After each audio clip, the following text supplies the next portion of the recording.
Hello, my name is Peter LeBlanc. I'm an independent inventor and a patent engineer.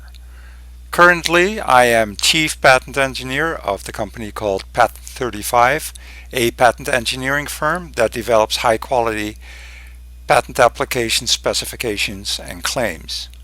I've been working as a patent engineer for close to 10 years. I'm also the named inventor on 48 US patents, which I prosecuted successfully by myself, which is called pro se prosecution. I've worked on over 250 patent cases, resulting in well over 150 patents. I'm not an attorney, or a patent attorney, nor a patent agent. I'm a patent engineer. This presentation is to share some of my experiences and hopefully create interest in Patent 35. This presentation is definitely not legal advice or intended as such. The presentation is to provide personal insights on obtaining a patent for the complete novice who needs to acquire some basic knowledge about the patent system fast, for instance before meeting with a patent attorney. It seems that all the ideas are a little bit at random, but these are the issues that I found are confronting inventors almost immediately when they talk to a patent attorney and with which they were not familiar. So, what is a patent? The most important part of the patents are the claims. A patent, though, has different parts. It has a written description, it has the drawings, and it has the claims. The claims, the most important part, determine what you have obtained with a patent. They are your property and you can exclude others from making, using, selling, and importing your invention. Claims are not a summary of an invention. That is, you should try to limit the claims to the most important limitations. A claim is a list of elements or limitations that determine the uniqueness of an invention.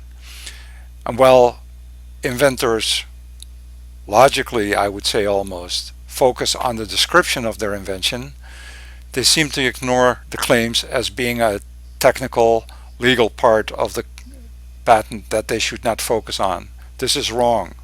You should really consider the claims and review them. The specification.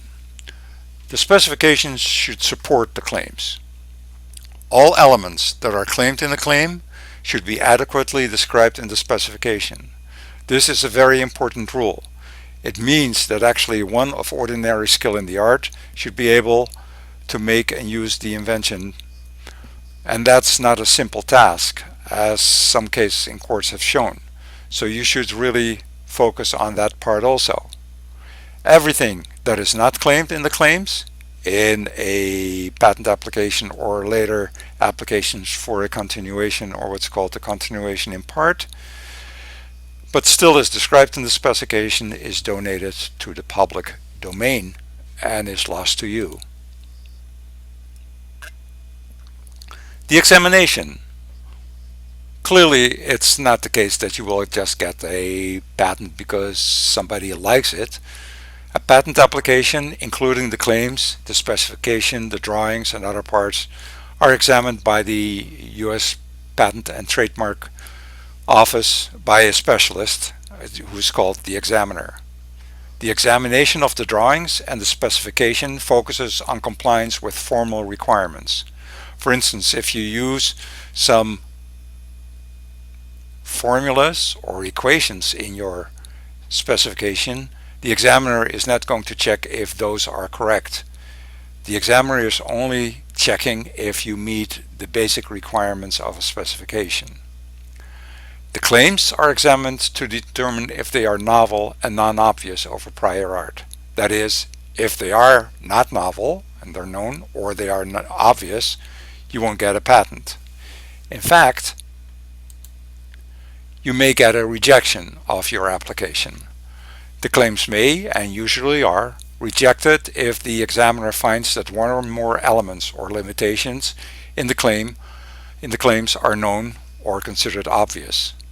The examiner will then send a paper to you or to your attorney, which is called an office action, with a reasoned rejection, to which you may respond. You may try to convince the examiner that she or he is wrong in the rejection, or you may agree with that, or you may say, okay, I can change the claims to overcome the rejection, and that's called an amendment. You generally have 3 months to respond, and the process of rejection may repeat itself several times. Obviousness. Obviousness is trouble. Almost everyone agrees that when something is known, even if you were not aware of it, that you should not get a patent on that invention. A rejection of obviousness is usually more complicated, as the examiner may find different, somewhat related, but often tenuous arguments in a bunch of different pieces of prior art, such as patents or articles, that makes your invention obvious over the prior art. An obviousness rejection may generally upset inventors who believe that the prior art are irrelevant to their invention. In fact, often inventors tell us that prior art is completely unrelated to their invention. However, the examiners usually have a very strong case, and you will have quite some trouble often to overcome an obviousness rejection. Suppose you have overcome all the rejections and your application is now being allowed, and you will get a notice of allowance. The only thing is left is pay the issue fee, and you will have a patent. Hooray! Now you have a patent, and you will ask, wow, how much will it cost me to get a patent? And let me assure you, it will cost. First of all, there are the fees payable to the USPTO or to the patent office. Those are, for instance, the filing fees and the issue fee. They're not too high. They're about $730 for filing, $480 for issue fee, and maybe some additional fees for a RCE, which is a request for continued examination, appeal fees, IDS, etc., which may add up. However, the biggest chunk of money you probably have to pay is the development fees payable to the patent attorney who will write your patent application. And that will be a sticker shock. Even for moderately complex applications, you may have to pay around $8,000 up to $10,000, and to very complex inventions may require up to even $20,000 for development cost. And remember, this usually does not include responses to office actions, which may by themselves require an additional $2,000, $3,000, $4,000, or even $5,000. This is a huge sticker shock, especially if you want to create a portfolio of 5 or more patents for a startup company. Now you have a patent. Well, unfortunately, there are plenty of opportunities to challenge the patent, even after obtaining one, after all these previous trouble that you went through. And having a patent does not guarantee you are home free. It's just a ticket into the market. Potential infringers have considerable opportunities to challenge your patents in re-examination, IPRs or inter partes review, in the USPTO, in the federal district courts, where they fight your patents and maybe lead to invalidation of your patent, or even in the federal circuit courts and the Supreme Court. On top of that, the patent system is in turmoil. Especially software patents are not very much liked and are under constant attack. So what you have to do is prepare for challenges during development of the specification. Talk with your attorney about potential challenges that are ongoing and that can be expected, and have some sort of patentability strategy based on a prior art search. Because if you don't do that, even if you have a patent, you may experience huge disappointment afterwards when in court actions or in the USPTO your patent will be invalidated. What does this all mean for the specification and the claims? What we found at Patent 35, and I also as a independent private inventor, is structure, functions, and results are important. and then include more structure, physical structure in the specification. Physical structure is the key for obtaining a patent and to withstand future challenges. Absolutely avoid vague, unreasonably broad, and obscure language in the claims and the specification. Use terms that are known. Use physical structures that are known. Don't try to obtain broader patents, broader claims in fact, than you think you're entitled to, because most recently it's been shown that those actions will probably fail. Make sure all the limitations find structural support in the specification, and most usually in the drawings. Disclose and describe all steps of your claims. Don't leave anything out. In fact, go into detail to describe your steps, even if it requires including pseudocode and block diagrams. Avoid abstract ideas. Do not wave red flags to use abstract ideas. Ask your attorney what an abstract idea may be. And then lastly, but not least important, is check the work of your attorney. I know from experience that people look most closely at the specification. Is my invention well described in the specification? However, your property are the claims. Also review the claims.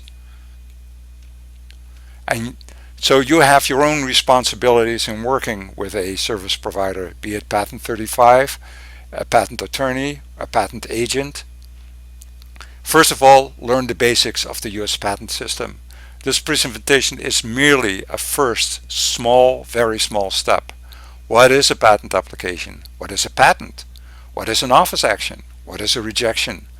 What rights does a patent provide? Am I interested in those rights? Is it enough for me actually to pursue a patent? How do I use a patent? And then, of course, the cost of a patent. Articulate why you need a patent and how many patents you think you would need, for instance, in a portfolio. Design a budget. Most likely you have to up the budget and you will exceed the budget because later, which we did not even discuss, you are going to face maintenance fee for issued patents. Select the right help in developing patent applications. Do some search. Ask patent attorneys, patent agents, or Patent 35 people what they're planning to do, what their approach is, how they work with you. Actively work with the drafter in the development of the patent application. Check the claims and the claim language. Ask what terms mean. Push back if you don't understand. Though I have to warn you, there are some very specific meanings to word, but ask what they mean. Make sure the claims cover what you believe to be your invention. Don't accept vague language or exceptionally narrow language if you do not agree.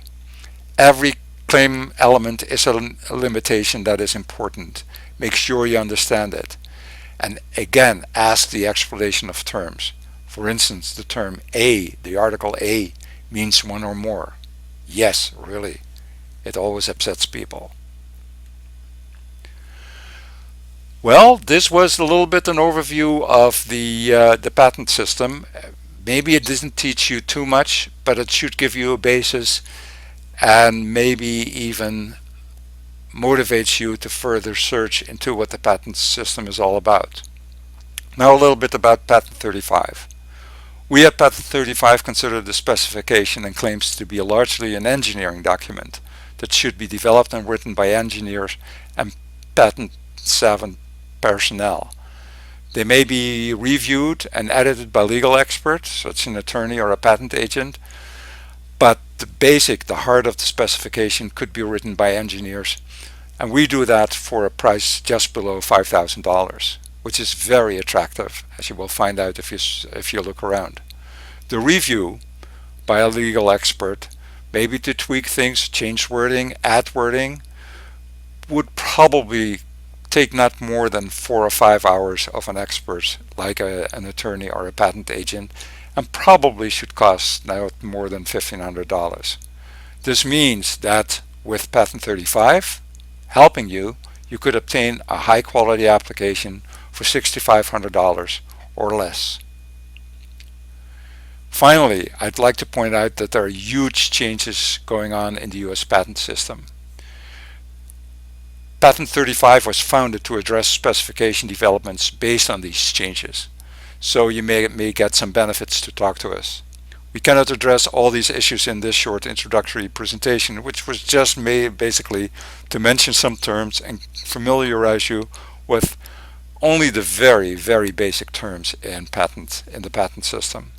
Contact me at pleblanc at patent35.com for more information, or with my boss, Glenn Deal, at gdeal at patent35.com, who is actually a patent attorney, to arrange for an online presentation and provide you further background on the work of Patent 35. Thank you very much for watching this presentation. I hope that it has been useful for the brief time we could spend together, and most certainly follow up and look around and find more information on the patent system and get better educated. Thank you very much.